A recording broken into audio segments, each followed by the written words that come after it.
Hey, what's up, everybody? What is going on, everybody? What's going on, everybody? What up, everybody? Welcome to the DaveCast. Welcome back to DaveCast. The DaveCast. The DaveCast. Thank you guys for listening. Thank you guys for listening. Man, I cannot get a point across to save my life today, you guys. I'm getting emotional. Stop getting emotional, Dave. Listen to me, guys. I'm out of control. So, welcome to the DaveCast. I'm going to be your host, Dave Helmbrecht. This was the first podcast. I hope you guys liked it. I love you guys, and thank you so much. Love you guys. Later. Hey, what's going on, everybody? Thanks for checking in on me. What's up, you guys? So, mentioned last time that we're fostering two of these mangy little puppies, and they're cutest fucking puppies ever, and they're hard. It's really hard to not want to fucking cuddle with them and play with them, and we put clothes on them, they look even cuter. But with this mange thing going on, we can't really handle them a lot. We don't want it, we don't want to get anything, because some people, it's very rare for a person to get mange, and it's like a form of scabies, I guess they call it. But I don't want to pet them and then touch Bailey or River and, infect them or give them mange. And especially River's had mange before, so I think she's kind of susceptible to getting it again. Well, she's been itching a lot. We've been taking all these precautions. We clean the dogs. We clean all the bedding. We wash, endlessly washing the clothes we wear, like more than you normally would. Like, I don't do that much sometimes, so it's not like I need to wash the clothes I was wearing that day usually, because I wasn't sweating in them, and it's just, you get it. But with these new dogs, we got to make sure we're washing everything and keeping clean and whatever. Well, since the day we got them, I have a rash that broke out on my body, right? And it's this little red bumps all over, and it itches like crazy. I just put on a whole bunch of hydrocortisone cream a minute ago, and I'm going fucking crazy. I hate it. Just, I am so itchy all over the place. When you take a shower, the heat from the shower like makes it worse. Yet I want to shower to try to make sure I'm cleaning off like any sort of fucking germs or anything I got. And I don't know. It's hard to. So with the research we did and looking up like mange and being like a zoonotical disease, which means like it's an animal disease, can be crossed over into humans, and that's where I found out it was called scabies or whatever. But it started on the day we got the puppies. For me, I started getting itchy day one, and from the research we did, it takes like a week before it starts to show up and stuff, if you do get like a form of scabies or mange. And so I'm kind of chalked it up to like, well, maybe we went swimming with my sisters and stuff and the whole fam at Canad Inn. Maybe like there's a lot of chlorine in the water and my body's reacting to the chlorine or something. And that's it. Well, Robin got itchy, Autumn got itchy, and then Tristan got itchy like a few days ago. So maybe it's not the puppies and maybe it's something else. We're thinking Robin got a different laundry detergent. Maybe it's the different laundry detergent. Sometimes people can have weird reactions to that. So I'm wearing some older clothes like that I haven't worn in a long time, that haven't been washed in this new, this different laundry detergent. And we're not using it anymore either. She went back to the stuff we had before. But if you're watching the video, you can see I got my sleeveless, my cutoff shirt. I love cutoff shirts. Like these shirts, like I have so many shirts that it's like, well, I might as well cut the sleeves off some of them, when I go fishing. It's nice to get some sun or, on the old arms and stuff, so I don't get the old farmer tan. But, oh man, being all itchy and stuff, it's driving me crazy. I take Benadryl, but then it makes me sleepy to try to like combat the itch. But I had an MRI done a couple days ago on my neck. Well, it wasn't on my neck. It was on the middle of my back, or whatever, my thoracic region of my back. Because when I get this implant, that's where the electrode, the wires are going to go in. And the doctor wanted to see if like what I had for space in there and where the best places are to run these wires. And I thought about it before I went in. I was like, this is going to be fucking terrible. Because I got to lay still inside this tube for like 30 minutes and not itch. And it was like Chinese torture. Why Chinese? I don't know. Because they're fucking ruthless. We can get into China here in a little bit too.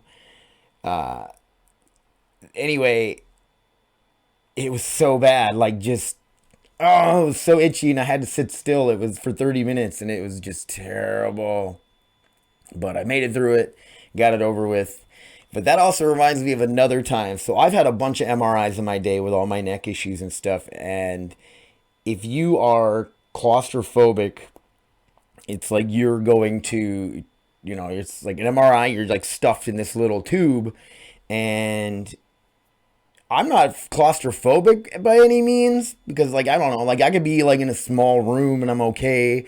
I could fucking hang out in a closet and not feel like I'm gonna fucking freak out. Well, this tube, man, like once you're in there, like my mind starts to race about the dumbest shit. Well, one time I go in for an MRI, and I may have smoked a little bit too much weed before I went. So I'm like high as fuck, and I get in the fucking MRI machine and everything. I'm just like, oh my God, I wanted to freak out. I'm like, this is so tight and so small. And I like, just what if the fucking machine breaks down and starts on fire while I'm in it or something? What if I hear the like technician out there getting murdered by somebody, and I'm like, fuck, what? I'm in this machine, and then the guy comes over and starts clipping my fucking toes off with a wire cutter or something.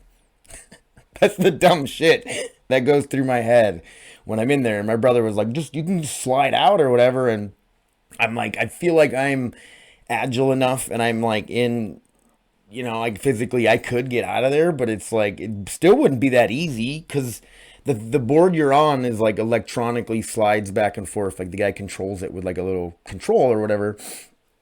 And fuck, man, I just don't get fucking stoned before you get in an MRI machine. Like, I was fucking losing my mind in there. And they give you this little squeeze ball, and oh man, and even did like, okay, so they give you this squeezy thing or whatever, and you squeeze it if you can't handle it, or you need to be removed, you know, you need to get out, or something's going on.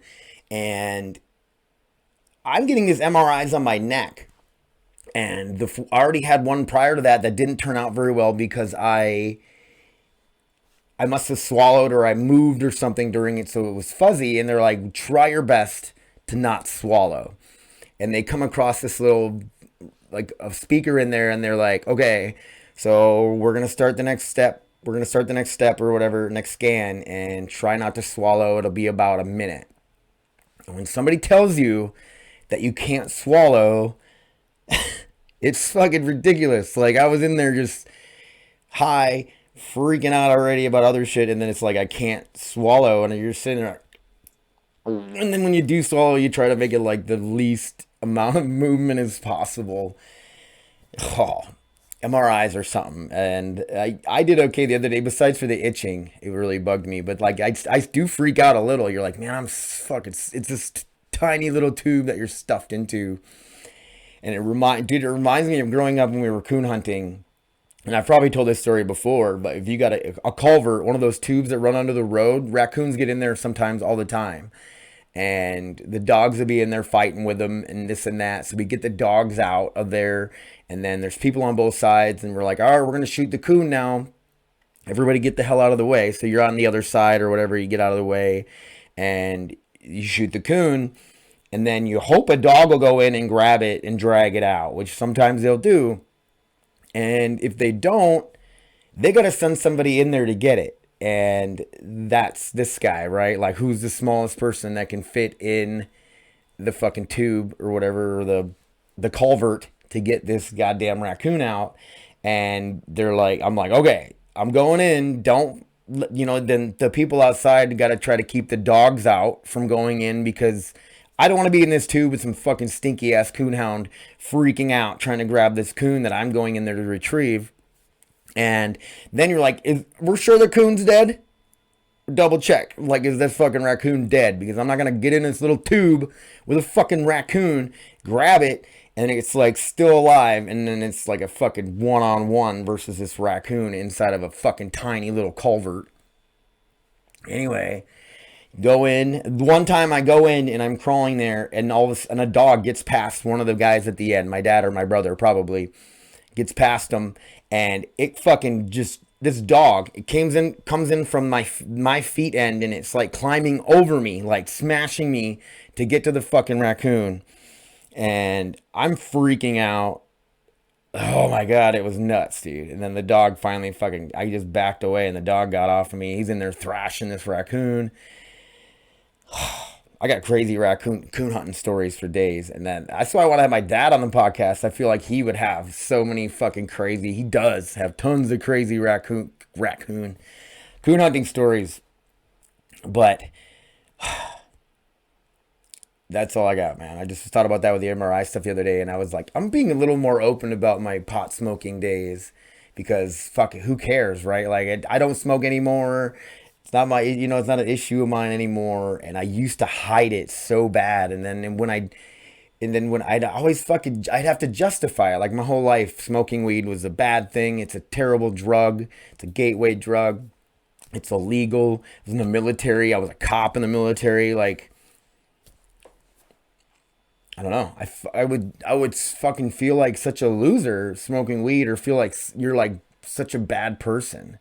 So then when people would find out that I smoked weed, it was like, oh, it helped me sleep. It helps with my PTSD, and I always justify it. And why couldn't I just be like, I like to smoke weed because I get high and I feel good.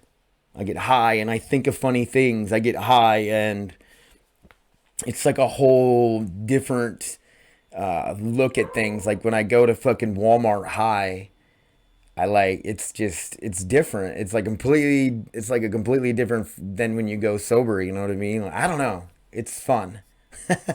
Some days I miss it. I really do. And I hope someday that I'm going to smoke again. I don't know when. And then whenever I can figure out like that I have control over it, where I can go days or weeks without smoking, and I just, once I started, man, I couldn't stop. Like, it was like, oh, I want this feeling all the time.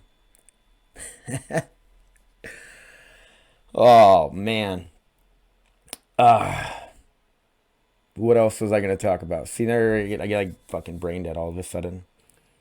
I do want to get into the Tucker Carlson thing. If you guys haven't heard, Fox News anchor Tucker Carlson told, he said that he went in on China.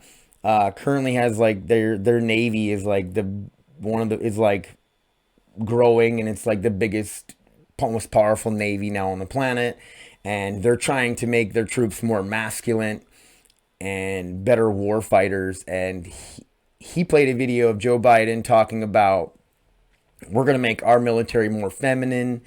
We're going to have flight suits we're going to have maternity flight suits for women, make gear more suitable for women, and all this stuff. And I don't disagree with any of that. I feel like there's a lot of women serving in the military. There's a lot of women that do amazing things in the military. I worked with a lot of them. And I think, there's definitely a place for women in the military. And I don't think he was saying that there isn't. I seen a few Facebook posts where people were like tearing him up for it. And the thing is like, he's a news anchor, like I don't know what you want to call him. Like, he's like not a journalist.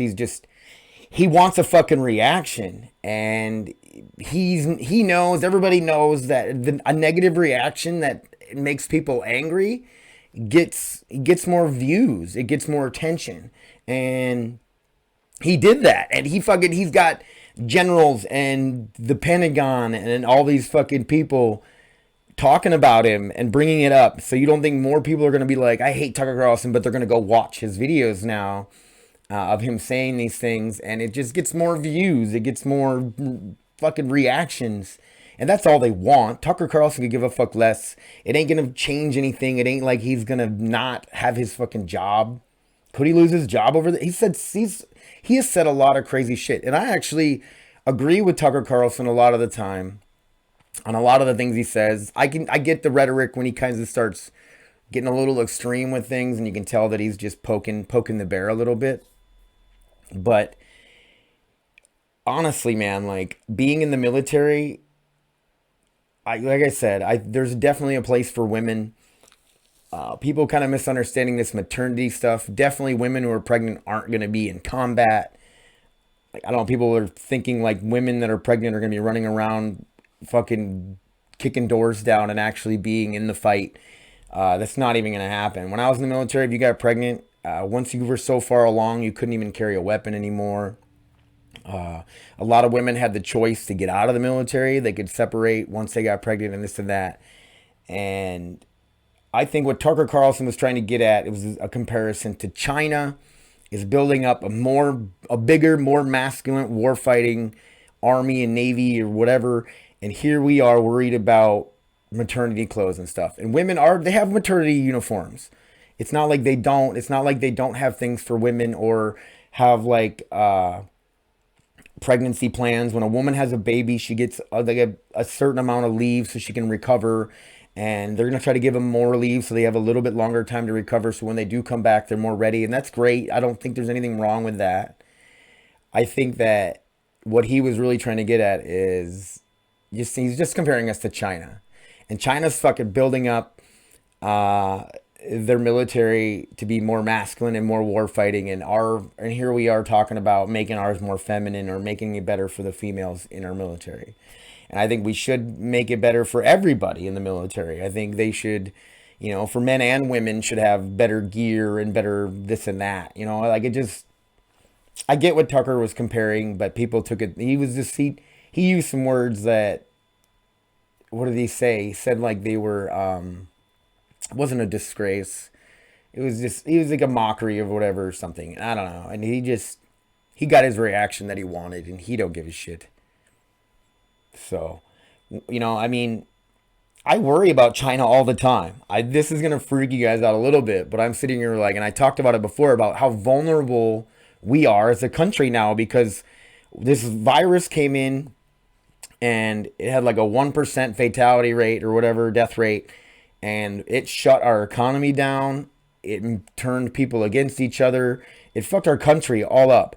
So what's to say that fucking another country isn't like, man, all we got to do is fucking hit these guys with a chemical weapon, a biological weapon that, another virus that has a 25% fatality rate, and they're going to fucking crumble, and we can fucking pull up with the world's biggest navy on their shores and just fucking invade and take America over just to take it, just to show that we're not the fucking toughest, strongest country in the world anymore. And I think about that all the time. And obviously we would see the Navy coming and this and that, but would we be paying that much attention if we got hit with another virus? You know what I mean? Like they're over there vaccinating themselves to this next biological weapon that they've created, and then they show up. This is crazy shit, I know. But this is shit I think about and how vulnerable we've become. And we're more worried about women fitting in their flight suits and stuff. And, when we should be really worried about building up the guys that are going to actually do the fight. You know what I mean? Like, don't get me wrong. There's like the support, like there's so many troops, women, men, everybody that doesn't go into combat, but they provide support that helps the war fighting troops and stuff. So there's a lot that goes into it. Airplane mechanics, aircraft, like everything that has to do with anything, like supports the next, supports something else. Even like if you're a chef or a cook in the military, you're feeding the war fighters. You're feeding all those other support. It's like it all helps somewhere. So to say somebody is, not important, I would never say that, men or women. We give each other shit about our jobs, like, oh, you're fucking admin, like you sit at a desk and this and that, but they help get shit done, man. They help things move and they do shit or whatever, but sorry, I don't mean to freak you out about China, but I'm freaking out about China a little bit. I just think we look weak and very vulnerable right now. And we would rather fight with each other about the dumbest shit. And then you got shit like Meghan Markle or whatever, and didn't even watch it. So like, you can fucking give me shit like, oh, you can give your opinion on something you didn't watch. I watched a few clips of it here and there, and what I got from so you guys don't know, Meghan Markle is married to Prince Henry, right? And Prince Henry hasn't he been like shunned from the royal family and stuff? And Meghan Markle, who is this actress, millionaire, just gorgeous, like obviously had, or whatever, but she's like part black, and she's complaining that the royal family is racist, that they didn't help her, like, They didn't give her certain training that she would have needed for, like, she's like, nobody taught me their national anthem, what to do during their national anthem, and this and that. And it's like, Google, bitch, look it up. Like, Google it and figure it out. You know, what do you need somebody to train you on it or whatever? And ask your fucking husband. He's right there, right? He can fill you in. And then he would try to talk and she would cut him off. And it was just like millionaires complaining about shit. And that's just what I got from it. I was like, I don't want, you know what I mean? Like, she's complaining that the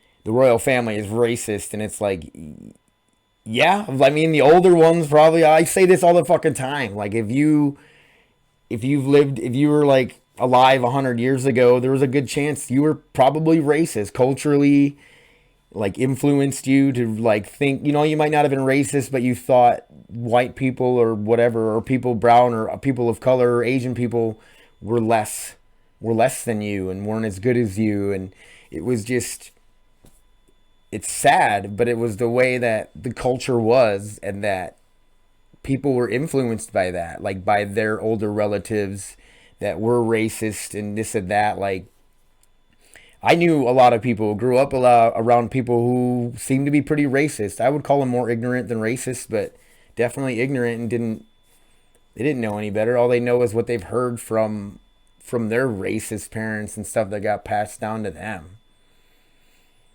You know, and then what do you do if you're raised by racist parents, you know?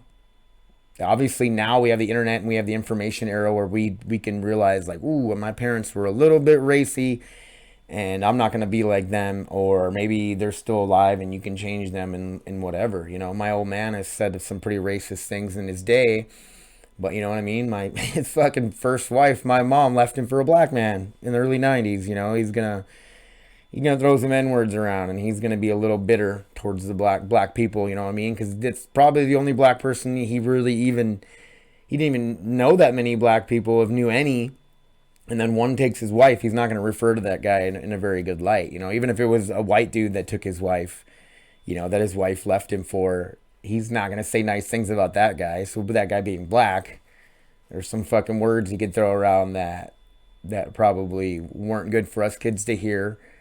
And it is what it is, you know. But I brought black friends home now, and my dad treats my little brother Richie, who's half black, like, he treats him great. Like, he lets him stay at his house when he comes to visit us in Millbank, and my dad feeds him and jokes with him and treats him just like he's almost one of his own, or he's one of the family.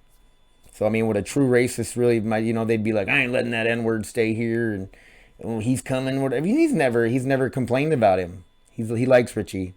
He thinks he's funny and just goofy, and it just, you know. So to me, like, I get it. I don't know. I don't get it, and I'll never get it because I'm white, right? So it is what it is.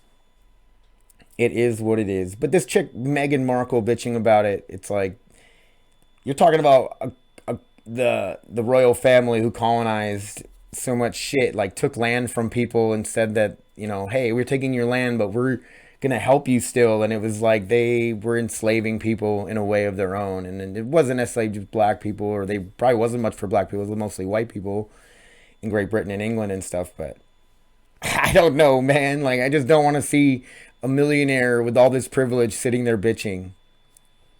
It's like, people are out there facing real racism day in and day out, facing real struggles day in and day out, and we don't want to hear, you know what I mean? We don't want to hear that bullshit. Oprah, have somebody on that actually fucking has real struggles and that we'll listen to and will actually give a shit about. Because I don't give a shit about it. I really don't. Oh, man. Anyway, I think I hit on everything I wanted to talk about today. I just want to get out of the podcast. Happy Sunday, everybody. Sorry tomorrow's Monday and you guys got to go back to work. This is my job, so you guys watching this and doing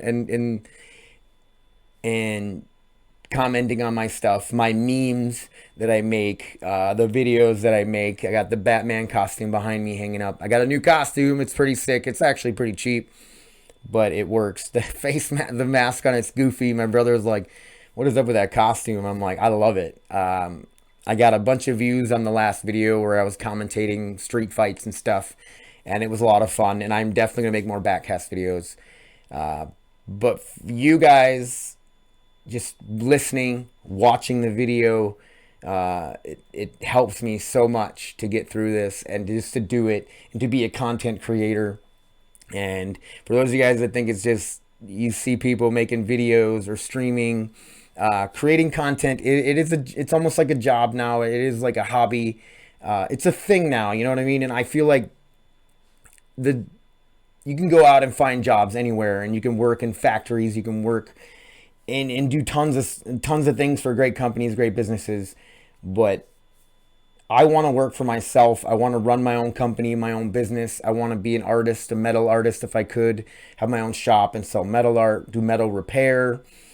I have all these inspirations, and I kind of just realize, like, working for somebody else, making a decent living isn't a bad thing, but in my mind, I can't stand it. I can't stand it at all. And these aren't excuses to not work. I fucking wish I had a job right now. I'm fucking struggling mentally, physically. So once I get this implant put in if things get better and I can actually go out and work, I can't wait, because I need the money. I need to just get out of this fucking house every once in a while and get away from mange and the itchiness. Robbins isn't as bad, and I'm like, it's probably because you don't fucking sit here and live with them all day long in this house. Anyway, so if you guys know anybody who's a content creator, anybody who's trying to start something, a new business or anything, support, and that's what they need more than anything. That's why I give shout outs on here to Victor, to PMA, to Matthew Marsh, who started a podcast, and he's got a couple episodes out now. And I tell you guys to go listen to those people. Whether you do or not, it's on you, but it's all about support. And there's a few streamers that I watch that I really believe in, that I try to give them support, and I try to show up and be a view when they have no viewers, and to get them talking, to start conversations with them or whatever. If somebody makes videos on YouTube and you watch them all the time and you're not subscribed to their channel and you're not commenting saying, I like this and love it or whatever, thank you. My life I struggle sometimes when I watch your videos. It makes me laugh. It makes me goofy. I don't know. You know what I mean? Like, just don't be afraid to share things, to comment. It helps content creators so much, you guys. And I can't thank you guys enough for listening, for watching, for being here for me. This isn't going away, you guys. I'm going to continue to do podcasts till the fucking day I die. And I'm going to do one on my deathbed. It's like, oh man, I'm so glad I didn't get the COVID shot. I don't know where I was going with that. I don't even want to get the COVID shot, the vaccine thing. It's been offered to me through the VA. I can sign up for it and get the vaccine. But I'm like, man, in 5 years, the people who got the shot are either going to still be alive or they're going to be dead. Like, it's going to be 50-50. Like, the people who didn't get it are still going to be alive, and the people who got it are all going to be dead. And it's going to be like, it was a fucking population control bullshit, whatever, conspiracy theories. I don't know. Let's end on that. I love you guys. Thank you so much for listening. Thank you so much for the support you guys give me. There's a few people out there that give me a little bit of extra support, and I've got some stuff coming. Some t-shirts, some stickers, and some other stuff that I'm going to send out to a few people, and you know who you are just listening to this, the people who give me the most support, and it means the world to me. So thank you guys so much for listening. Hit me up, davespodcast1@gmail.com. That's my email for the podcast. Feel free to send me an email, feedback, talk about this, talk about that. You should have this person, or hey, let's do a podcast together. I'm down, you know what I mean? If you guys want to check out my meme page, I've been making memes for a long time, and I just post them out here and there, but I made an actual page on Facebook, Average Dad Memes. I am Funny Welder on Instagram. Don't post on there too much, but Dave Helmbrecht on Facebook, you guys. Thank you so much for listening. Shout outs go out to Victor he's training out of Forks Fighters at the Combat Cardio Club. I know last podcast I couldn't think of I don't know, I just get brain farts sometimes when I'm doing this, man. And the Cardio Combat Club, Victor, his man, he has made a huge difference in the Forks Fighters gym. He's got so many people coming in and training, and it is such a great environment to be around. Go check it out. Progressive Martial Arts here in Grand Forks as well. Go in, get your jiu-jitsu on, get your workout on. They got fucking striking, MMA, other shit. Just go in and get your workout on, you guys. And I can't stress enough, get out, get moving, get walking, get running, get in a gym, any gym, even if it's a gym to lift weights, the YMCA, whatever it is. If you're in shape or you're working out, it's going to help a lot. It helps with anxiety, helps with depression. Just get your ass in shape. And I'm not even talking like in fighter shape or any like anything like that. Just go out and you'll feel better. Trust me. And maybe you'll get addicted to whatever it is, you know, and it's a good addiction. Working out, definitely a good addiction. So thanks for listening, you guys. Thanks for watching. Until next time. Later.